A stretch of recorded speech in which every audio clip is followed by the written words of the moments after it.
មេក្រលាក់លើធ្ងន់មិនស្មាស្រី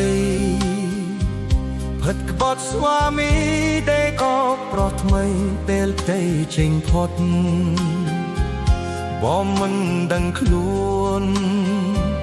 ថាត្រូវអូនដុតវិមានស្នេហ៍កូនសត្វ20ឆ្នាំគត់មិនរលត់សងបងតនច្រាងគ្រាគោះទ្វារមិនឆ្លើយ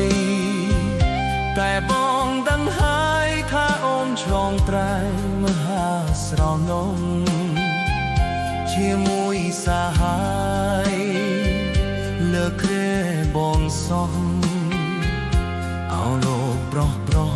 យកប្រពន្ធខុសគឺខ្ញុំតែអ្នកអោបុតទាំងទ្វេ